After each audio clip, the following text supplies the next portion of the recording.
Block के ऊपर, और जहाँ तक भी मेरी नजरें जा रही थी वहां तक सिर्फ वर्ड ही वर्ड था, यानी एक छोटी सी गलती और पूरा वर्ल्ड एंड हो सकता है। उसके बाद मैंने एक एक करके इस 1 ब्लॉक को तोड़ना स्टार्ट किया और ये मुझे कुछ इंस्ट्रक्शन देने लग गया जो कि हमें पहले से ही पता है। उसके बाद आगे इस वर्ल्ड की पहली चेस्ट जिसके अंदर रखे थे 5 ब्रेड के पीस और एक बुक इंस्ट्रक्शन वाली जो कि हमें पढ़नी ही नहीं है। उसके बाद आगे थी एक चिकन, यानी हमारे अलावा भी इस वर्ल्ड में कोई जीवित प्राणी आ चुका है। और उसी के बाद आगे थे गौ माता। तो भाई दो मेंबर हो चुके थे अपनी फैमिली में, इसलिए मैंने थोड़ा सा प्लेटफॉर्म बड़ा कर दिया और उसके बाद वुड के टूल्स क्राफ्ट कर लिए अपने लिए। और फिर माइन कर रहा था 1 ब्लॉक, वैसे ही आ गया पिग। भाई इसी का तो वेट कर रहा था मैं इतनी देर से। अरे तो क्या करूं, नहाऊं? तो अब रात हो चुकी थी, तो मैंने थोड़ा सा प्लेटफॉर्म को बड़ा कर दिया और वहाँ पे फेंसेस लगा के जितने भी मेरे पास एनिमल थे सबको फेंसेस के अंदर बंद कर दिया और फिर से माइन करने लग गया 1 ब्लॉक को। और माइन करते करते पता है क्या हुआ, एक शीप आ गई। यानी अब अगर दूसरी शीप भी आ जाती तो हम एक बेड भी बना सकते हैं। तो मैंने जल्दी से शीप को फेंसेस के अंदर बंद कर दिया और फिर से 1 ब्लॉक की माइनिंग करने लग गया। और माइनिंग करते करते एक चेस्ट आ गई जिसमें से दिल निकल रहे थे। और जैसे ही मैंने चेस्ट चेक करी उसके अंदर बहुत सारे ब्रेड रखे हुए थे और उसी के साथ साथ एक वाटर बकेट भी रखी हुई थी। तो मैंने बोन मिल की ऐप से उस सिंगल वाटर बकेट से अनलिमिटेड वाटर सोर्स बना लिया। देख रहे हो भाई कितना प्रो हूं। और फिर फाइनली हमने पूरा एक डे सरवाइव कर लिया था और सुबह भी हो चुकी थी। और तभी हमारे सामने एक मशरूम काऊ भी आ चुकी थी, उसको हमने फेंसेस के अंदर बंद कर दिया। और माइन करते करते एक और चेस्ट आ गई जिसके अंदर रखा था एक एप्पल और एक स्प्रूस ट्री की सैपलिंग। अब भाई हमारी जितनी भी वुड से रिलेटेड दिक्कत थी वो तो पूरी खत्म हो चुकी थी और उसी के साथ साथ स्प्रूस वाली वुड मुझे सबसे बढ़िया लगती है। उसके बाद एक और चेस्ट आई बीट रूट से भरी हुई जिसका कोई काम नहीं था।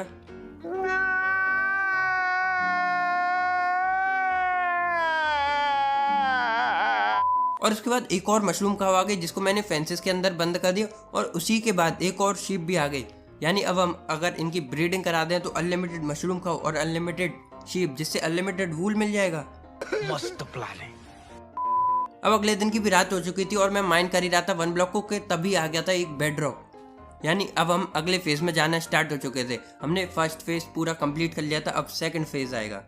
फिर मैंने 1 ब्लॉक के आसपास ये ट्रैपडोर लगा दिए क्योंकि भाई सेकंड फेज था माइंस का और क्रीपर कभी भी आके हमें दर्शन दे सकता था, इसलिए मैंने ये ट्रैपडोर लगा दिया जिससे हमें उसकी नजर नहीं लग जाए। अच्छा, हमको सिखा रिया है। उसके बाद मैं 1 ब्लॉक को माइन करने लग गया और माइन करते करते मुझे जो आयरन मिल रही थी वो मैंने फर्नेस बना के उसके अंदर स्मेल्ट करने के लिए रख दी। फिर मुझे एक चेस्ट मिल गई थी जिसके अंदर थोड़े से बिग पोटैटोस और एक आयरन की सोल थी। उसके बाद मैंने एक आयरन की पिकेक्स बना ली और बाकी टूल्स को स्टोन्स का बना ली क्योंकि वो उतने जरूरी नहीं होते। मेरे पास कोई अल्फाज नहीं है, मुझे माफ कर दे आप लोग सारे, मुझे छुट्टी दे दे, मैं इस दुनिया से छुट्टी चाहता हूँ अब। और फाइनली हमको दर्शन देने आ चुका था क्रीपर। अगर ये ट्रैपडोर नहीं होते ना पक्का ये फटे आता और मैं भी मर जाता। और फिर से मैं 1 ब्लॉक को माइन करने में लग गया और माइन करते करते एक दिल वाली चेस्ट आ चुकी थी। तो मैंने जैसी दिल वाली चेस्ट चेक करी उसके अंदर काफी सारा ब्रेड था, एक ब्लास्ट फर्नेस, एक आयरन की पिकेक्स और लावा की बकेट। अब हम पे वाटर भी था, लावा भी था, यानी अब हम अनलिमिटेड कोबलस्टोन जनरेट कर सकते थे। ये देखो गाइस, सेकंड फेज भी कंप्लीट हो चुका है और अब हम आ चुके थे थर्ड फेज में जो कि था स्नोवी बायोम वाला। यानी अब इसमें जितना भी स्नो वगैरह का बायोम होता है उसका सामान आएगा और उसके ही मॉब्स आएंगे। और फिर मैं लग गया 1 ब्लॉक को माइन करने में और माइन करते करते फिर एक पोलर बियर भी आ चुका था। भाई ये पोलर बियर बहुत ज्यादा क्यूट लग रहा था सचमुच। तो मैंने उसको साइड में रखा और फिर से मैं माइन करने लग गया 1 ब्लॉक को और एक और पोलर बियर आ चुका था और गलती से मैंने इस पोलर बियर को हिट कर दिया। फिर मुझे लगा ये तो चलो मार ही नहीं रहा, सबसे बेस्ट पोलर बियर है, लेकिन तभी मैंने देखा ये मेरी तरफ आ रहा है। भाई जल्दी से मैंने ब्रेजिंग करने लग गया और बाल बचा। भाई ये तो मुझे गिरा ही देता है 1 ब्लॉक के वर्ल्ड के पार, वर्ल्ड में गिर जाता और भाई ये वर्ल्ड खत्म हो जाता, मैं बाल बचाऊं। फिर मुझे जितनी भी आयरन मिली थी उसको मैंने स्मेल्ट करने के लिए रख दिया और फिर एक शेयर्स भी बना दिया और जितनी भी मुझ पे शीप थी उनसे मैंने वूल कलेक्ट कर लिया और फाइनली बना लिया था एक बेड। यानी अब हम रात को चैन की नींद सो सकते थे। और फिर मेरी पूरी आयरन भी स्मेल्ट हो चुकी थी तो मैंने उससे आयरन का आर्मर और टूल्स भी बना लिए और फाइनली हम पूरे कवर हो चुके थे आयरन के आर्मर में। उसके बाद फिर से आ चुकी थी दिल वाली चेस्ट। ऐसी भाई बस आती रही ये वाली चेस्ट तो बन जाए अपना 1 ब्लॉक का सीरीज अच्छा। और पता है इसके अंदर क्या रखा था? इसके अंदर बहुत सारे वाटर मेलन्स और पूरा पोर्शन बनाने का जितना भी सामान था भाई सब रखा हुआ था और उसी के साथ साथ नेदर वॉट और ब्रूइंग पाउडर। ये फंस गया। और ब्लेज पाउडर रखा हुआ था। फिर मैंने बना लिया अनलिमिटेड कोबलस्टोन जनरेटर जिससे हमें अनलिमिटेड कोबलस्टोन मिल सकता है, बस हमको यहाँ खड़े रह के इसको माइन करते रहना है। और फाइनली फिर तीसरा फेज भी हमने कंप्लीट कर लिया। सोचा यार इस छोटी सी जगह पे कब तक रहेंगे, इसको थोड़ा सा अपडेट करते हैं। तो मैं सामान कलेक्ट करने लग गया और उसके बाद इस जगह को अपडेट करना स्टार्ट कर दिया।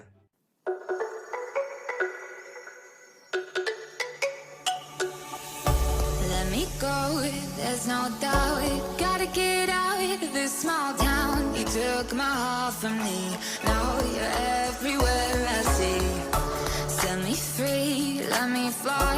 Let me find new kinds of highs. We're just wasting here, waiting for another year. We both know the score. अब गाइस फाइनली पूरी जगह अपडेट हो चुकी थी और अब देखने में बहुत ज्यादा बढ़िया लग रही थी। ट्रीज का अलग प्लेटफॉर्म था और एनिमल्स के लिए अलग प्लेटफॉर्म था। फिर डेजर्ट वाले स्टेज को मैं माइन करते करते सोच रहा था भाई डेजर्ट वाला स्टेज तो सबसे खराब है, लेकिन तभी आ चुकी थी एक दिल वाली चेस्ट। अभी मजा आएगा ना भिड़ो। उस चेस्ट के अंदर रखा था एक स्पॉनर और एक स्केलेटन का एग, यानी भाई हम एक स्केलेटन स्पॉनर बना सकते हैं जिससे बहुत सारे स्केलेटन आएंगे हमारे पास और उसको मार के हम बोन्स कलेक्ट कर सकते हैं। फिर मैंने देखा कि मेरा बहुत सारा सामान 1 ब्लॉक के नीचे गिर जा रहा है, तो मैं 1 ब्लॉक के नीचे गए पानी की हेल्प से और यहाँ पे एक चेस्ट और एक हॉपर लगा दिया जिससे जितना भी नीचे सामान गिरे वो सारा चेस्ट के अंदर कलेक्ट हो जाए। उसके बाद मेरे जितने भी एनिमल्स थे मैंने सबकी ब्रीडिंग करा दी जिससे इनकी क्वांटिटी थोड़ी सी ज्यादा बढ़ जाए और आखिरकार हम 5th स्टेज पे आ चुके थे जो था जंगल वाला स्टेज। और तभी हमको एक बैम्बू भी मिल गया जो हमने अपने ट्रीज के पास लगा दिया और उसके बाद स्केलेटन स्पॉनर बनाना मैंने स्टार्ट कर दिया। I know we grew up a little too fast. I miss the days that we chill and relax. Where did the time go? It all passed. Now I need to go back. I had no worries, but always had plans. The only thing I did was dig at the trash. Now it's much harder to laugh. Hard to get up and then work on my craft. ये वाला जो farm है भाई बहुत ज्यादा मस्त है क्योंकि इससे एक्सपीरियंस तो मिलता ही, उसी के साथ बोन्स भी मिल जाते हैं जिससे हम फार्मिंग कर सकते हैं और बो और एरो भी मिल जाता है। और उसके बाद 1 ब्लॉक के ऊपर आ चुका था एक पैरेट, तो मैं जल्दी से गया सीड से उसको टेम कर लिया और टेम करने के बाद उसको मैंने एक कोने में बिठा दिया जिससे वो थोड़ा सा सेफ बना रहे।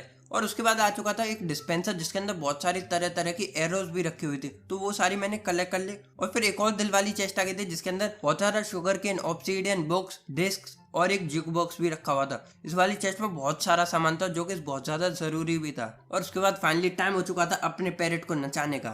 स्पाइडरमैन स्पाइडरमैन तूने चुराया मेरा दिल का चैन ओ ओ। शाबाश बेटा। और उसके बाद एक और डिस्पेंसर आ गया जिसके अंदर अलग अलग तरीके की एरो रखी हुई थी। और उसके बाद आ चुकी थी चीते जैसे दिखने वाली बिल्लियां जिसको मैंने मार दिया क्योंकि इनको टेम नहीं कर सकते। बड़ा हरामी हो बेटा।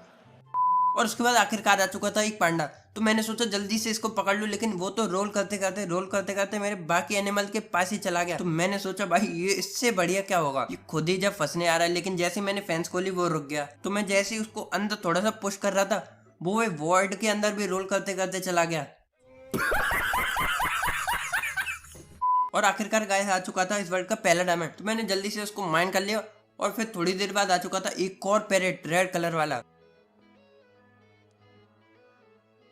वैसे ही वो ऊपर भी आने लग गया। तो जैसे वो ऊपर आया मैंने उसको टेम कर लिया और उसको उस दूसरे पैरेट के बगल में बिठा दिया जिससे ये सेफ रहे एकदम। और गाइस फिर से फेस चेंज हो रहा था, यानी अब हम आने वाले थे 6th फेज में जो कि था ओशियन वाला फेज। और ओशियन में बहुत मस्त मस्त चीजें मिलती हैं, मुझे पहले से पता है क्योंकि इनके जितने भी ब्लॉक्स होते हैं सारे अच्छे होते हैं और यहाँ के मॉब्स भी बढ़िया बढ़िया होते हैं। और ऐसे धीरे धीरे करके जितने भी ब्लॉक्स आ रहे थे सारे मस्त मस्त ब्लॉक आ रहे थे, तो मैं सबको माइन करते करते गए। तभी एक आ गई थी सैल्मन फिश, तो मैंने अपने बकेट से उसको पकड़ लिया और चेस्ट के अंदर रख दिया। और तभी एक और ट्रॉपिकल फिश आ गई थी, तो मैंने उसको भी पकड़ लिया और सैल्मन भाई के बगल में रख दिया। और फिर आ चुकी थी एक चेस्ट जिसके अंदर थी रैप्टर 3 की इंचेंटेड बुक। और गाइस उसके बाद आ चुकी थी डॉल्फिन जो कि देखने में बहुत ज्यादा बढ़िया लगती है, तो मैंने डॉल्फिन को घिसकाते घिसकाते पानी के अंदर रख दिया। और उसके बाद दूसरी डॉल्फिन आ चुकी थी, तो मैंने दोनों को घिसका के पानी के अंदर रख दिया और चारों तरफ से उनको बंद कर दिया। और उसके बाद आ चुका था एक टर्टल। ये भाई टर्टल तो सबसे ज्यादा तगड़े लगते हैं देखने में, मैंने टर्टल को भी घिसकाते घिसकाते पानी के अंदर बंद कर दिया। और उसके बाद दूसरा डायमंड भी आ चुका था, तो मैंने उसको माइन कर लिया और एक इंचेंटमेंट टेबल बना दिया जिससे हमारे जितने भी टूल्स और आर्मर थे हम उसको आसानी से इंचेंट भी कर सकते हैं। और उसके बाद एक ओशियन मॉन्यूमेंट का गार्डियन आ गया और गाइस ये देखो क्या ही स्पीड से नीचे गया है। और उसके बाद एक और दिल वाली चेस्ट आ गई और पता है उसके अंदर क्या रखा था, उसके अंदर एक ट्राइडेंट रखा था, एक इंचेंटेड बुक रखी थी और एक एंडर गार्डियन का स्पॉन एग रखा था। उसके बाद एक और चेस्ट आ गई जिसके अंदर एक हार्ट ऑफ द सी रखा था। और फाइनली हम 6th फेज से 7th फेज में जा रहे थे और देखना था कि ये 7th फेज किसका है। तो टाइम जैसे ओवर हुआ मुझे पता लगा कि ये 7th फेज है नेदर का। और भाई नेदर का फेस सबसे ज्यादा खतरनाक होता है। फिर मैंने सोचा गाइस ज्यादा रिस्क नहीं लेना है क्योंकि हार्डकोर मोड है, अगर इसमें एक बार भी मरे तो पूरा वर्ल्ड डिलीट हो जाएगा। मेरे को इस बार रिक्स लेने का ही नहीं है, बिल्कुल रिक्स नहीं लेने का।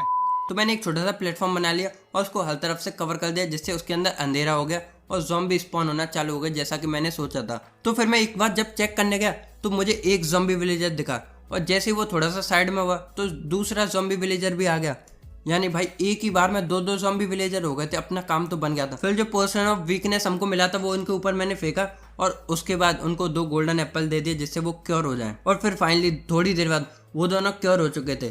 फिर मैंने सोचा भाई इनको रखूंगा कहाँ, रखने की जगह तो मैंने बनाई नहीं, तो मैंने उस जगह को पूरा बंद कर दिया और उस पर थोड़ी सी लाइट लगा दी जिससे कोई भी ज़ॉम्बी स्पॉन नहीं हो जाए। और फिर थोड़ा सा सामान कलेक्ट करने के बाद मैंने उनके लिए और अपने लिए घर बनाना स्टार्ट कर दिया।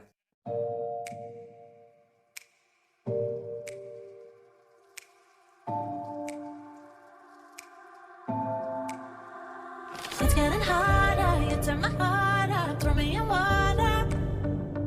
I'm getting higher, just to feel ya, cause I need to. No one knows it, heart is frozen from your poison.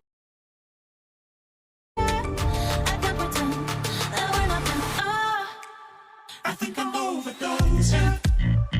I think I'm overdosing. अपना बेस देखने में कितना बढ़िया लग रहा है। अब जब हम इसके अंदर जाएंगे तो इसके अंदर 4 पिलर हैं जिसके अंदर विलेजर्स रखे हुए हैं। तो अभी मेरे पास ज़्यादा सामान तो नहीं था वर्क स्टेशन बनाने के लिए, तो इसलिए मैंने 5 लाइब्रेरियन और 5 नॉर्मल विलेजर बना लिए। और पता है एक मस्त वाली चीज़ मेरे साथ हुई, इन 5 लाइब्रेरियन में से एक ने ले ली मेंडिंग वाली बुक। इतनी खुशी मुझे आज तक।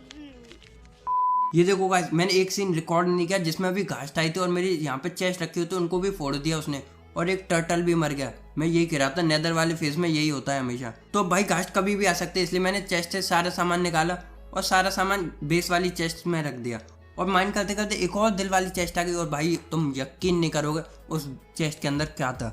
उस चेस्ट के अंदर भाई 3 विद स्केलेटन स्कल रखे हुए थे और एक इंचेंटेड गोल्डन एप्पल और कुछ पोर्शन रखे हुए थे। और उसके बाद मुझे एक और चेस्ट मिल गई जिसके अंदर 2 ब्लैंड वाला फेस है, इसमें वुड का ही सामान आएगा ज्यादातर है। और मैं वन ब्लॉक को माइन कर ही रहा था कि माइन करते करते एक जादू टोटके वाला आ गया, तो मैंने पहले उसको मारा और उसको मारते मुझे एक टोटम ऑफ अनडाइंग भी मिल गया जो कि मेरी बहुत ज्यादा हेल्प करने वाला था। और सचमुच ये वाला जो फेस था वो सबसे बेस्ट फेस था क्योंकि इसमें बस वुड का ही सामान आ रहा था, बार बार टूल्स बदलने ही नहीं थे और इससे जो सामान था वो सचमुच सबसे बेस्ट था। और ये देखो एक रिवेंजर भी आ गया जो कि मेरे ट्रैपडोर के अंदर ही फंस के रह गया था। और ये देखो दूसरा जादू टोटके वाला आ गया जो कि मुझ पर जादू आजमा रहा था, मैंने उसकी बैंड बजा दी और उससे दूसरा टोटम ऑफ अनडाइंग भी मुझे मिल गया। और माइन करते करते आ गई थी एक दिल वाली चेस्ट जो कि मैंने स्पीड में माइन कर दी, लेकिन उसके अंदर रखी थी 3 मेंडिंग की बुक। जी करदा। उसके बाद एक और सांड आ गया, मैंने उसको मार दिया और फिर एक और जादू टोटके वाला आ गया, उसको मार के एक और मुझे टोटम ऑफ अनडाइंग मिल गया। और आखिरकार हमारा सबसे प्यारा फेस भी खत्म हो गया जिससे हमें बहुत सारा सामान मिला था। और जो अगला फेस था वो था स्ट्रॉन्ग होल्ड वाला फेस, यानी इस फेस के बाद आ जाएगा हमारे पास एंड पोर्टल जिसमें हम जंप लगा के एंडर ड्रैगन से फाइट कर सकते हैं। और ये वाला फेस भी ज़्यादा बुरा नहीं था क्योंकि इसमें लगातार चेस्ट आई जा रही थी जिससे हमें इंचेंटेड बुक्स मिल रही थी और उसी के साथ साथ डायमंड्स और बहुत सारे एमरल्ड्स भी हमें मिल रहे थे। और एक चेस्ट आ गई और पता है उसके अंदर क्या रखा था, उसके अंदर भाई शल्कर रखे हुए थे। भाई अब एंड सिटी जाने की भी कोई ज़रूरत नहीं, धक्का दे पाते थे, ज़्यादा हेल्थ भी डाउन नहीं कर पाते थे। और फाइनली ये वाला फेज भी हमारा कंप्लीट हो चुका था और हम आ चुके थे फाइनल फेज में। लेकिन इस वाले फेज में एंड पोर्टल आ चुका था जिसका मतलब है हम एंड में जाके एंडर ड्रैगन को मार सकते थे। अब हमको प्रिपरेशन करनी थी एंडर ड्रैगन को मारने की, लेकिन हम पे डायमंड का आर्मर तो था ही नहीं अभी तक, लेकिन हम विलेजर से ट्रेड करके डायमंड का आर्मर भी ले सकते थे और उसके लिए हमें चाहिए थे एमरल्ड्स। तो उसके लिए मैंने थोड़े से फार्म्स बनाना स्टार्ट कर दिए क्योंकि वो बहुत ज़्यादा ज़रूरी थे।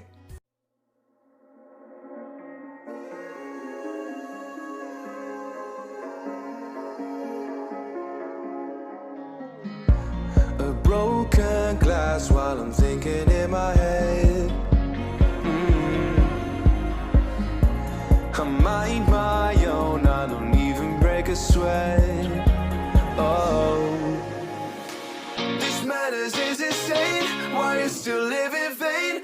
I'm not the one, you're the victim of your own mistakes. कोई फार्म बनाओ या ना बनाओ, ये वाला फार्म तो जरूर बनाना चाहिए जहाँ से बहुत सारा एक्सपी, गोल्ड और रोटन फ्लैश में मिल जाता है। और फिर मैं लग गया एमरल्ड कलेक्ट करने। तो मैं गया क्लैरिक के पास सबसे पहले, जिससे बहुत सारे मैंने एमरल्ड्स कलेक्ट किए, रॉटन फ्लैश और गोल्ड की ट्रेडिंग करके। और जितने भी मेरे लाइब्रेरियंस थे मैंने उनसे बुक्स की ट्रेडिंग कर ली और पेपर की ट्रेडिंग कर ली। और बाकी नॉर्मल विलेजेस थे मैंने कोल और आयरन की भी बहुत सारी ट्रेडिंग कर ली, जहाँ से मुझे बहुत सारे एमरल्ड्स मिल गए। और फाइनली मैं पूरा कवर हो चुका था डायमंड के टूल्स और आर्मर में। फिर इंचेंटमेंट टेबल की हेल्प से मैं अपने टूल्स और आर्मर में इंचेंटमेंट लगाने लग गया। और सही बता रहा हूँ, पहली बार में सारे टूल्स और आर्मर में सबसे बेस्ट इंचेंटमेंट्स लग गई थी। बस मुझे इनमें मेंडिंग और लगानी थी, जो कि मैंने अपने लाइब्रेरियन से ट्रेड कर ली। और जितने भी मेरे टूल्स और आर्मर थे सब मैं मेंडिंग लगा दी। और जितनी भी मुझ पर इंचेंटेड बुक्स थी पहले की रखी हुई, वो भी लगा दी मैंने सारे टूल्स में। फिर मैंने सोचा एक बो भी बहुत ज़्यादा ज़रूरी है, तो मैंने 2 बो लाया, उनमें अच्छी इंचेंटमेंट लगाई और दोनों सबसे तगड़ा वाला बो भी हमारे पास तैयार हो चुका था। फिर मैंने क्लैरिक से एंडर पल की ट्रेड कर लिया और उसको कन्वर्ट कर दिया एंडर आई में, जो कि मैंने अपने एंड पोर्टल में लगा दी। और फाइनली मैं एंड पोर्टल के अंदर कूद गया और पहुंच गया एंड वर्ल्ड। अब मैं एंड वर्ल्ड में आ चुका था और हमारे सामने था एंडर ड्रैगन, लेकिन उसको मारने से पहले इसके सारे क्रिस्टल मुझे फोड़ने थे। तो एक एक करके जितने भी इसके क्रिस्टल थे मैं फोड़ने लग गया और सारे क्रिस्टल फूट चुके थे। अब हमारे सामने था हमारा टारगेट, जो कि था एंडर ड्रैगन। तो मैंने पहले स्ट्रेंथ 2 का पोर्शन भी लिया, इसके हेड पे एक एरो मारा और इसको अपनी स्वॉर्ड से बहुत ज़्यादा वाला डैमेज देने लग गया। बस 2-3 शॉट में इसकी हेल्थ लगभग आधी भी हो चुकी थी। और उसके बाद ये फिर से आया, फिर इसकी मैंने हेल्थ डाउन कर दी। और ये जब तीसरी बार आया, उसी के अंदर मैंने 2-3 शॉट के अंदर ही इसका खेल खत्म कर दिया। और एंडर ड्रैगन भी अब मर चुका था और इससे मैंने बहुत सारे एक्सपी भी कलेक्ट कर लिया था। फिर मैं चला गया अपने एनिमल फार्म में, क्योंकि जितनी भी वहाँ शिप थी मैं सबकी ब्रीडिंग कराने लग गया। और उनके पास जितनी भी वूल थी मैं सभी कलेक्ट करने लग गया, क्योंकि अब मैं नेदरराइट की माइनिंग के लिए जाने वाला था और उसके लिए मुझे बहुत सारी वूल चाहिए थी। तो मैं वहाँ आराम से वूल कलेक्ट करने लग गया। और जब मैंने बहुत सारी वूल कलेक्ट कर ली तो मैंने एक नेदर पोर्टल बना लिया। और नेदर पोर्टल बनाने के बाद मैं चला गया नेदर के अंदर और वहाँ मैं आया एक सोल सैंड वैली में। और फिर मैं माइन करते करते थोड़ा सा नीचे चला गया और जितनी भी मैं अपने साथ वूल लाया था उससे मैंने थोड़े से बेड बना लिए और उनको फोड़ना स्टार्ट कर दिया नेदर में। और जैसे ही मैं एक एक बेड को फोड़ता जा रहा वहाँ से मुझे बहुत सारी एशियन डेब्रिस में मिलती जा रही। और ये वाली जो ट्रिक है वो मेरे लिए हमेशा काम करती है। ये सबसे बेस्ट ट्रिक है एशियन डेब्रिस ढूंढने के लिए, क्योंकि अगर मैं TNT फोड़ता हूँ तो मेरा थोड़ा सा लैग कर जाता है गेम। मैं गरीब हूँ। और बेड फोड़ते फोड़ते सबसे बेस्ट मोमेंट तो तब हुआ जब मैंने एक बेड फोड़ा और मुझे 3 जगह पे एशियन डेब्रिस दिख गई। और इन टोटल मुझे वहाँ पे 7 एशियन डेब्रिस मिल गई एक ही बेड फोड़ने से। भाई सबसे एपिक सीन था ये वाला, क्योंकि एशियन डेब्रिस तो वैसे इतनी ज़्यादा मुश्किल से मिलती है। फिर मैंने थोड़े से और बेड फोड़े और वहाँ से थोड़ी सी और एशियन डेब्रिस कलेक्ट करके मैं वापस आ गया अपने ओवरवर्ल्ड। और स्मेल्टिंग के लिए मैंने उनको कन्वर्ट कर दिया नेदरराइट इंगट में और अपने जितने भी टूल्स और आर्मर थे सबको चेंज कर लिया नेदरराइट के अंदर। और मैं फाइनली कवर हो चुका था नेदरराइट के आर्मर में, जो कि देखने में सच में बहुत ज़्यादा मस्त लगता है। और तभी मुझे याद है कि भाई विदर को मारना तो रह गया, उसकी खोपड़ी मुझे फ्री में मिली थी और उसको ही नहीं मारा। तो मैं जल्दी से गया एंड के अंदर और एंड के अंदर जाके एक सिंपल सी विदर किलर मशीन बनाना स्टार्ट कर दिया मैंने। इस बार थोड़ी सी डिफरेंट बनाई थी, इसलिए मुझे पूरा भरोसा नहीं था कि ये काम करेगी या नहीं करेगी। और फिर मैंने स्पॉन कर दिया विदर को। अब बस चेक करना था कि ये काम करेगी कि नहीं करेगी। और ये एकदम बढ़िया तरीके से काम करी और विदर भी मर चुका था। और उससे हमें फाइनली मिल गया था नेदर स्टार। तो उससे नेदर स्टार कलेक्ट कर लिया और फिर मैं कूद के पोर्टल के अंदर और पहुंच गया ओवरवर्ल्ड। ओवरवर्ल्ड पहुंचते मैंने उस नेदर स्टार का बीकन बना लिया और हम पे थोड़ा सा गोल्ड रखा हुआ था तो उससे गोल्ड के ब्लॉक्स बना लिए और एक गोल्ड का बीकन लगा दिया हमने अपने घर के ऊपर। और उसी के साथ साथ हमने सर्वाइव कर लिए थे 100 डेज ऑन अ 1 ब्लॉक। और हाँ गाइस, आपको ये वीडियो कैसी लगी कमेंट सेक्शन में जरूर बताना।